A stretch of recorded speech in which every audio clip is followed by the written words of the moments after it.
voz de la patria grande. A Cuba no le gusta la presencia naval de Estados Unidos cerca de sus costas. La llegada de fuerzas navales de un país al territorio de otro suele ser resultado de una invitación, y este no es el caso, subrayaron desde la Cancillería cubana.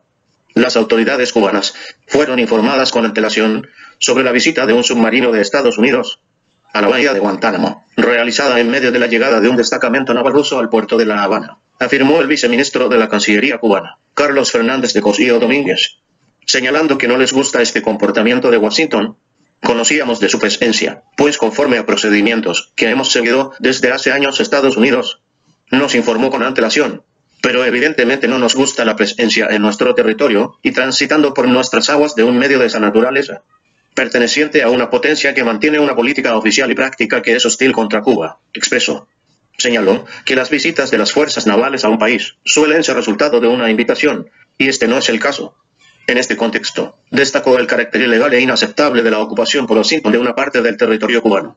Es una ocupación militar ilegítima y eso es lo que marca la diferencia, dijo el canciller. Previamente, el Comando Sur de Estados Unidos declaró este jueves que el Ocelana, un submarino de ataque rápido de propulsión nuclear, realiza una visita de rutina al puerto durante su viaje programado en la región. Por su parte, la agencia de noticias Prensa Asociada informó que el submarino llegó a las costas cubanas en una demostración de fuerza mientras una flota de buques de guerra rusos se reúne para realizar ejercicios militares planeados en el Caribe. Son salvas de cañón que se escuchaban desde la fortaleza San Carlos de la Cabaña en La Habana para recibir al grupo de buques militares rusos que ingresaban ayer a puerto, una fragata con capacidad para misiles hipersónicos, un submarino con propulsión nuclear y un petrolero de reaprovisionamiento, además de un remolcador.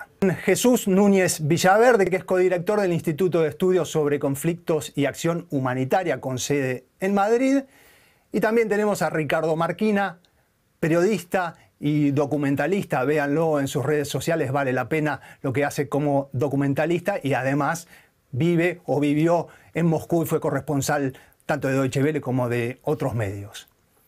Bueno, empezamos la primera pregunta. Cuando decidíamos en la producción sobre si dedicarnos a este tema, muchos o algunos tenían la opinión de que bueno, es un barco de guerra y un submarino que no van a hacer maniobras, que no están armados. Entonces, ¿por qué hablamos de esto? Pero el foco de muchos medios estuvo en las imágenes de esta llegada. Algunos incluso llegaron a hablar de diplomacia de los misiles. Jesús, ¿por qué entonces estamos hablando de esto? Creo que depende de si se analiza lo que ha ocurrido, esa entrada de esos buques, como una noticia absolutamente suelta o dentro de un contexto. Como noticia suelta podría resultar incluso hasta alarmante, porque sería dar a entender que 4 buques de guerra rusos están ahora mismo a apenas 145 kilómetros de territorio y de aguas estadounidenses, y que por lo tanto eso haría pensar que detrás de ese gesto podría venir un incremento de la tensión entre dos gigantes como Estados Unidos y la propia Federación de Rusia. Pero si lo contextualizamos, pierde inmediatamente ese significado para cobrar otro completamente distinto. En primer lugar, como ya se ha señalado, porque esos buques, ni la fragata ni el submarino nuclear, llevaban armamento, en ningún caso armamento nuclear. Moscú se adelantó ya en abril para avisar a Estados Unidos de que iba a realizar maniobras con esos buques en el Atlántico, en aguas del Atlántico, y que luego se iban a dirigir hacia Cuba, pero que no llevaría en ningún caso armas nucleares. Por lo tanto, intentando transmitir una imagen de cierta transparencia para no alimentar precisamente una potencial escalada. Si a eso se le añade que los buques de guerra rusos llevan haciendo escala en puertos de La Habana y en puertos cubanos desde hace mucho tiempo, pues este sería realmente uno más que en ningún caso, desde mi punto de vista, indica que podamos estar ante una escalada inmediata de esas tensiones entre Moscú y Washington, a pesar de que alguien podría conectar este asunto y esta llegada a Puerto de La Habana como una respuesta de Moscú al permiso que Estados Unidos ha dado a Ucrania para poder utilizar las armas que se le suministran contra territorio ruso. Creo que esto ya se sabía desde antes. Creo que esto no es una respuesta inmediata, pero evidentemente es una señal que tenemos que contextualizar para no perder la idea de que la tensión, en cualquier caso, sigue subiendo con Ucrania como foco de atención principal. Y Ricardo, ¿cómo lo ves vos en nuestros medios, en Occidente? ¿Está en todos los medios? ¿Qué lugar ocupa este tema en el espacio informativo ruso? Bueno, como ya acabamos de tratar los temas, digamos, más técnicos de este asunto, si nos centremos en los medios, perfectamente sabemos a ambos lados de la pantalla que los medios reaccionamos a todo aquello que es llamativo. Evidentemente, un submarino nuclear ruso entrando en el puerto de La Habana es llamativo y es inevitable que los medios hablen de ello. También es verdad que Rusia contaba con esto. Rusia está haciendo aquí, aparte del valor militar que pueda tener estas maniobras y lo que puedan aprender sus militares en estas aguas, lo que está haciendo es una campaña de publicidad, de relaciones públicas, y quiere que se hable de ello, y cuanto más mejor. Lo que está interesada Rusia en este momento, bajo mi punto de vista, evidentemente me puedo equivocar, no es un aprendizaje militar, tampoco una provocación militar, como muy bien se ha contextualizado ya aquí, que el no llevar armas de ningún tipo no supone una amenaza, no puede suponer una amenaza para Estados Unidos o para cualquiera de sus socios en la región, pero sí que manda un mensaje, y es que Rusia, pese a la presión internacional, presión occidental, no está aislada, todavía cuenta con aliados que le permiten llevar sus barcos a sus puertos, en este caso Cuba. Seguramente podría hacer lo mismo con Venezuela, y es una manera de mostrar, sobre todo, ya no a Estados Unidos o a Occidente. Rusia prácticamente sabe que esa batalla comunicativa la tiene francamente perdida, pero sobre todo a consumo interno, es mostrar a su público que, pese a los problemas que todos los rusos viven de carestía de cierto tipo de productos de origen occidental o de lo que puedan leer en la prensa, Rusia no está internacionalmente sola, que tiene aliados sólidos, y que esos aliados le permiten incluso llevar esta flotilla a las puertas mismas de Estados Unidos. Si quería volver, gracias Ricardo, algo que había comentado Jesús, esta amenaza o advertencia de Putin hace unos días sobre la posibilidad de respuestas asimétricas al permiso que Occidente le dio a Ucrania para atacar en territorio ruso. Pero realmente puede interpretarse una respuesta, porque el permiso fue para atacar con armas de grueso calibre posiciones en Rusia. ¿Puede entenderse como una respuesta aún asimétrica la presencia de dos barcos sin armas en el puerto de La Habana? Entiendo que este tipo de gestos responden a una tensión en la que tanto Washington como Moscú son expertos. Lo hacía ya con la Unión Soviética durante la Guerra Fría. Es un intento de enseñar la bandera, de mostrar voluntad política para no refrenarse, para no limitarse por las normas o las reglas que quiere imponer el adversario. Es una tensión que existe desde hace mucho tiempo, como digo. En cualquier caso, en el ámbito naval, Rusia sabe sobradamente que es inferior en capacidades navales a las que tiene ahora mismo Estados Unidos. Por lo tanto, este gesto, como digo, hay que entenderlo en ese contexto, y de ahí que no puede interpretarse como una amenaza directa. En cualquier caso, en el contexto que ahora mismo define la guerra en Ucrania, es evidente que Putin ha recurrido constantemente a ese mismo argumento, la posibilidad de amenazar a los que afecten a los intereses rusos en Ucrania, y lo ha hecho no solamente ahora que Washington, Alemania y algunos otros países han anunciado que permiten a las Fuerzas Armadas ucranianas responder militarmente con las armas que le han suministrado en suelo ruso, aunque añaden el matiz de que tiene que ser cerca de la frontera común, no en la profundidad del territorio ruso.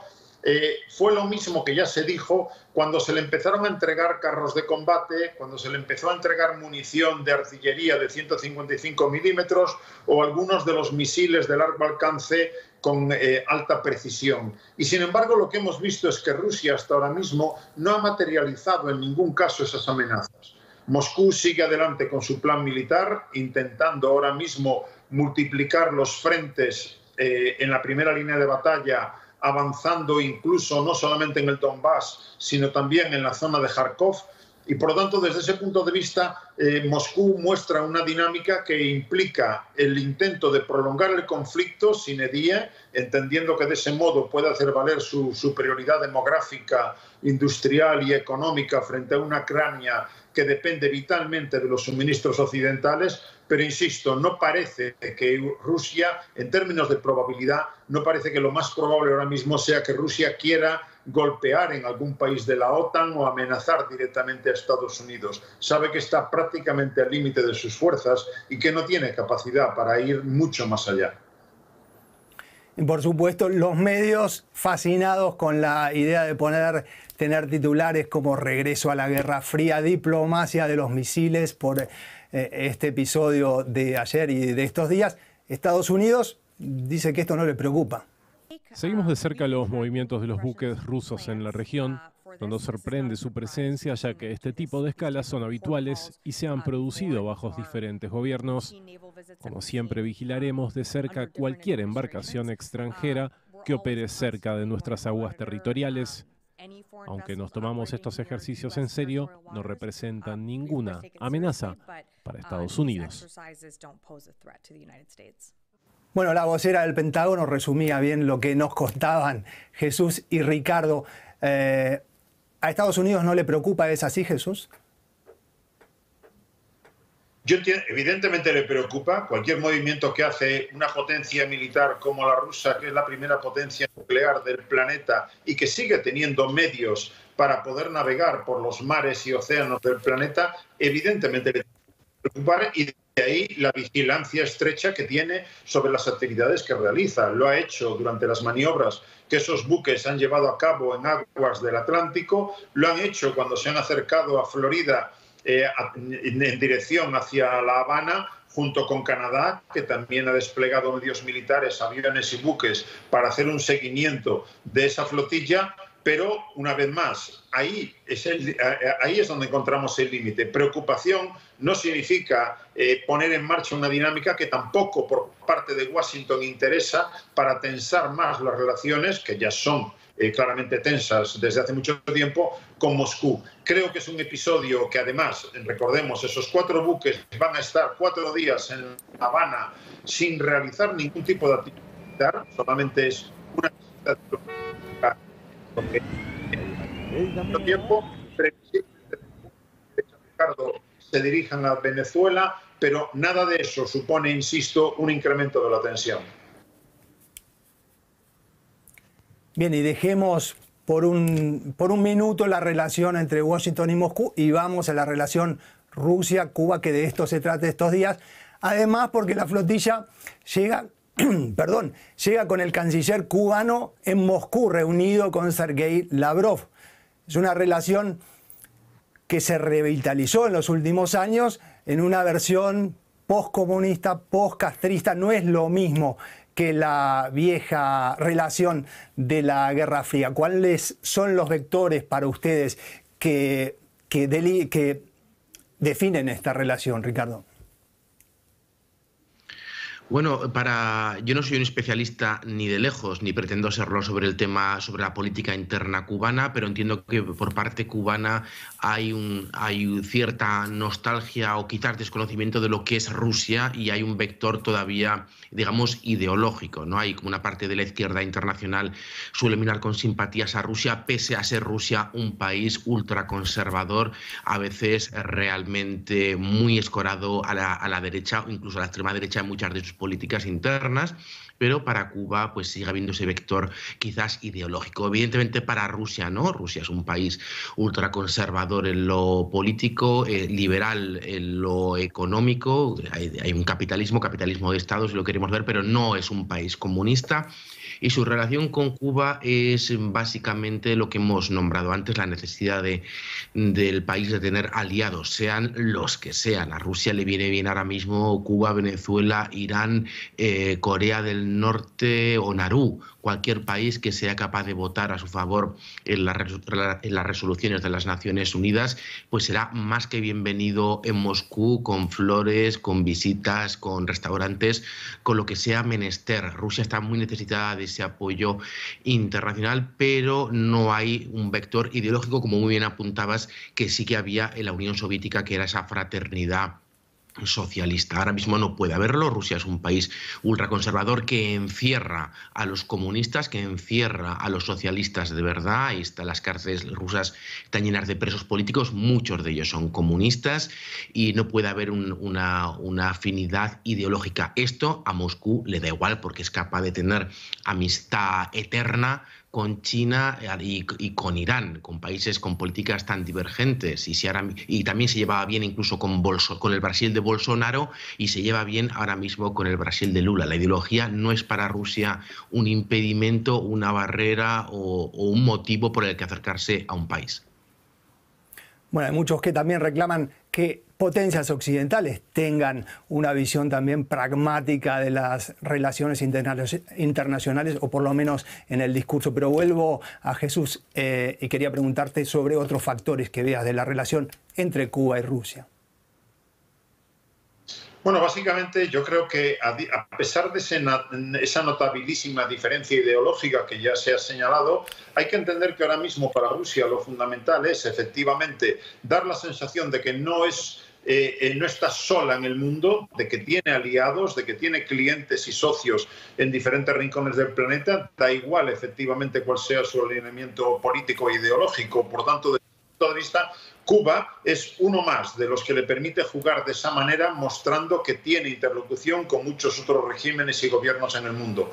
A eso se le une, desde el punto de vista estrictamente geopolítico, la importancia que tiene la localización de Cuba, como la tuvo durante la Guerra Fría. El hecho, recordemos, en la famosísima crisis de los misiles de 1962, la cuestión era que en la medida en la que pudiera la Unión Soviética utilizar territorio cubano para crearle problemas de seguridad a Estados Unidos, lo mismo que Estados Unidos se los creaba a la Unión Soviética colocando misiles en Turquía, pues evidentemente eso jugaba dentro del contexto de esa rivalidad estratégica. Luego, eso basta ya para entender por qué Rusia trata de mantener relaciones con el régimen cubano. Si lo miramos desde la perspectiva cubana, yo diría que ahora mismo Cuba está sufriendo una de sus peores crisis económicas. El régimen cubano está absolutamente desesperado a la hora de buscar salidas a la crisis y necesita ayudas, vengan de donde vengan. Y obviamente Rusia ha sido y es ahora mismo un importante suministrador de petróleo, por un lado, y de posible ayuda económica, aunque no es en ningún caso Moscú una potencia económica que tenga mucho que ofrecer a sus aliados. Eso es lo que explica, desde mi punto de vista, el interés mutuo por mantener y reforzar esa relación que efectivamente ha perdido el sentido que tenía en la Guerra Fría, pero que cobra nuevo sentido en el contexto actual. Quería ir ahora a otro tema, las redes sociales, los medios, porque en el sector de la tuitosfera más cercana a Rusia vi ya que algunos sí festejan, que dice que Estados Unidos está asustado. También se viralizaron imágenes de la entrada a puerto de una flotilla rusa, pero en realidad se trataba de imágenes de 2019. Quería preguntarle a Ricardo, que también tiene cada tanto algunos duelos en ese ámbito de la información. ¿Qué ves ahí? ¿Tuiteros haciendo ruido simplemente, o hay una agenda que uno pueda extraer de ese tipo de publicaciones? Bueno, siempre que hay un suceso de carácter geopolítico, los caniches del putinismo, que es como los defino yo, se esperan a escuchar la orden que viene siempre de arriba. Y cuando vemos que desde Sputnik, RIA Novosti, RT, Russia Today, empiezan a dar eslóganes muy claros, el eslogan que he leído yo antes era: Estados Unidos entra en modo pánico. Este es el eslogan que desde RT en ruso aparece, y desde allí se va, pues estos caniches lo van ladrando por redes sociales para hacer el ruido, sea esto o no verdad. Evidentemente, como hemos hablado, Estados Unidos mirará con mucha preocupación lo que está pasando, pero dudo mucho que esté en pánico por un submarino y una fragata. En pánico sería otra cosa muy diferente a esta. Pero esta es la norma, viene de arriba, y en redes sociales pues los voceros y todos los palmeros del putinismo pues lo van a multiplicar todo lo que puedan. Es una estrategia que la hemos visto antes, lo vimos antes del comienzo de la invasión a gran escala de Ucrania, con todos repitiendo básicamente lo mismo, que atacar Ucrania sería una locura. ¿Quién va a atacar Ucrania? ¿Por qué Rusia va a atacar Ucrania? Y al día siguiente, los mismos que decían eso pasaban a decir que hay que desnazificar Ucrania. Era lo que había dicho el gran líder, y había que seguir esa doctrina. No me sorprende en absoluto. El problema con las redes sociales es básicamente el mismo que el problema con la vida, y es que la persona que apoya este tipo de causa lo va a apoyar aunque le pongas los datos delante. No hay mucho que se pueda dialogar con este tipo de actitudes en redes sociales, como creo que habría muy poco que dialogar con una persona que realmente quiera repetir esto en la vida real. Gracias. Y Caniches de Moscú, si tuviéramos que plasmarlo en una nota gráfica, lo pondríamos entre comillas, una opinión del entrevistado. Jesús, Estados Unidos también está en esta región sudamericana, porque un portaaviones, un destructor, están navegando desde hace meses en una operación que se llama, si mal no recuerdo, Southern Seas, y donde se realizan ejercicios en los que participan efectivos de Argentina, de Brasil, de Chile, Colombia, Ecuador, Perú y Uruguay. Al mismo tiempo tenemos Europa, al mismo tiempo tenemos la región del mar de China. ¿Cuál es el patio que tiene que cuidar hoy? ¿A qué le pone? Me refiero, por supuesto, a la metáfora del patio trasero de Estados Unidos. La prioridad de Estados Unidos entre tantos patios traseros y no traseros. Desde luego, a diferencia de lo que ocurría durante la Guerra Fría, donde el foco de atención principal estaba en el Atlántico, ahora mismo el foco principal está en la zona Indo-Pacífica. Y ahí es donde se está dirimiendo una competencia estratégica entre el líder mundial, Estados Unidos, aunque esté deteriorándose a ojos vistas, sigue siendo el hegemón mundial, y un competidor que es China, que aspira a ocupar esa misma posición. Y por lo tanto, el foco principal, el centro de gravedad de los asuntos mundiales está y va a seguir estando durante mucho tiempo en la región Indo-Pacífico. En cualquier caso, eso no significa desatención a otros frentes y a otros posibles teatros de operaciones. Y desde luego, en lo que afecta al continente americano, no hay ninguna duda de que Estados Unidos sigue muy interesado en mantener el control de todo el continente. Y estamos viendo dinámicas que llevan a que el Comando Sur de Estados Unidos está adquiriendo un notable protagonismo. Ahora vemos una Argentina que apunta a su intento de ingresar incluso en la OTAN, algo que no veo posible, pero que en cualquier caso vuelve a reforzar esa idea de un Estados Unidos que, frente a derivas que le podían generar preocupación, cuando Venezuela tenía un protagonismo que parecía poder arrastrar a otros gobiernos de la zona de América del Sur, pues ahora mismo vemos un Estados Unidos que sigue intentando cuidar su patio trasero, como siempre lo hemos definido, y que para eso tiene muchos más medios que Rusia. Esa es quizá la diferencia. Rusia lo que puede ofrecer ahora mismo es básicamente hidrocarburos, armas y mercenarios.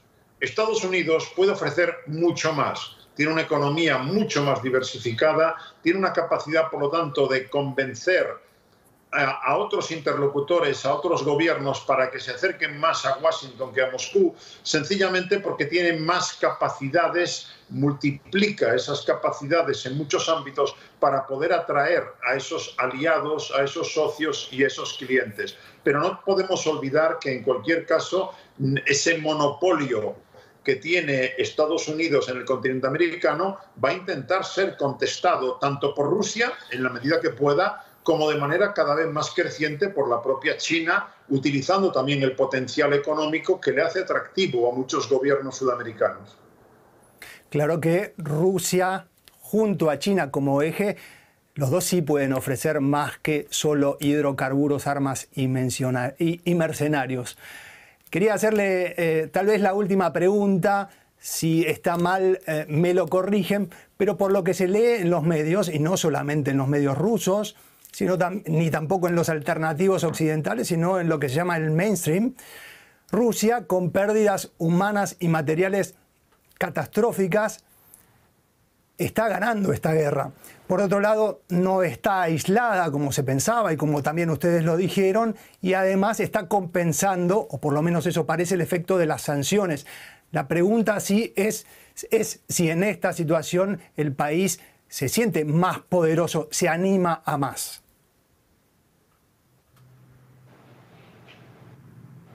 Para Jesús. Entiendo que ahora mismo Vladimir Putin, Rusia, no está en la situación ideal. Su situación ideal, cuando comenzó la invasión en febrero del año 2022 de Ucrania, era una operación relámpago que en apenas unos días le permitiera llegar a la capital, derribar al presidente Zelensky y colocar una marioneta al gusto de Moscú. No lo ha conseguido y, por lo tanto, cabría decir que Rusia está en el plan B, puesto que el plan A ha fracasado. En ese plan B, Rusia, desde mi punto de vista, no está ganando la guerra, pero tampoco la está perdiendo. De tal manera que Putin a lo que apuesta es a la prolongación del conflicto, contando con que las sanciones efectivamente no han dañado suficientemente su economía. Rusia ya está en economía de guerra. El nombramiento del nuevo ministro de Defensa así lo indica de manera bien clara. Ha crecido un 3% el pasado año y puede crecer a un nivel similar este año. Además de eso, tiene 140 millones de habitantes, mientras que Ucrania apenas cuenta ahora mismo con 37, en la medida en la que son muchos los que se han marchado del país. Luego, desde ese punto de vista, si le añadimos la mayor capacidad industrial y la mayor capacidad económica de Rusia, podemos entender que Rusia va a seguir empeñándose en Ucrania, buscando desmoronar la resistencia ucraniana y contando con el cansancio de los suministradores occidentales de Kiev, y que ese cansancio determine finalmente que Zelensky no tenga más remedio que sentarse a una mesa para firmar un acuerdo favorable a Moscú. Ese es al menos su cálculo. Otra cosa es si le va a salir o no, porque de momento, y termino, no tiene Rusia capacidad militar para imponerse en toda Ucrania. Es algo suficientemente claro. Ricardo. Sí, creo que el análisis es muy certero. Rusia quiere toda Ucrania, no ha podido, difícilmente podrá en un corto plazo, pero la estrategia de Rusia, lo he dicho muchas veces y lo repetiré, es ahogar a los ucranianos en sangre, pero en sangre rusa, empujar a más gente, a más rusos, hasta el agotamiento de las fuerzas de las filas ucranianas. Esa es la estrategia rusa, está claro, es el plan B. El plan A, la operación quirúrgica con las tropas de élite falló, estrepitosamente falló, y ahora pues el plan B es empujar a su ejército hasta el agotamiento de las tropas ucranianas. Y hay que decir que en Rusia hay una gran fe en que Donald Trump gane las elecciones en Estados Unidos este año y que eso suponga un punto de inflexión y un cambio en el apoyo a las fuerzas ucranianas. Hay una fe a veces casi religiosa cuando hablo con conocidos y hablo con rusos a este respecto, que es cuando llegue Trump esto forzará un cambio, y un cambio que en Rusia dan por sentado que será favorable a los intereses rusos.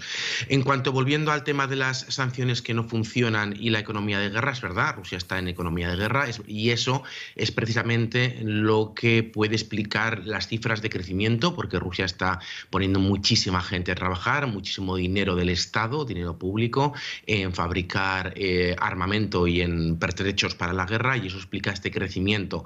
Si ahora mismo terminase la guerra, es muy probable, no soy economista, pero lo he hablado con muchos economistas, es muy probable que viésemos un descalabro muy severo de la economía rusa, que es una economía ya intervenida desde hoy. Desde hoy mismo el Banco Central ruso ya no hace un cambio libre del rublo frente al dólar y el euro, sino que lo tiene bajo control y decide cuál va a ser el cambio, con el riesgo de que haya dos cambios, el oficial y el de la calle, como podemos ver, por ejemplo, en Venezuela. Con lo cual hay muchísimos factores. La economía rusa puede parecer fuerte, es una economía fuerte, no me entienda mal, es una economía, es un país enorme, enorme, con una capacidad industrial muy fuerte, pero está sufriendo mucho más de lo que podemos ver. Y Rusia no es Moscú ni San Petersburgo, y la economía de ciudades como Perm, Ekaterimburgo, Magnitogorsk, Khanty-Mansisk está sufriendo muchísimo. Hay mucho paro, y eso es otra de las cosas que empujan muchos hombres en edad militar y sin formación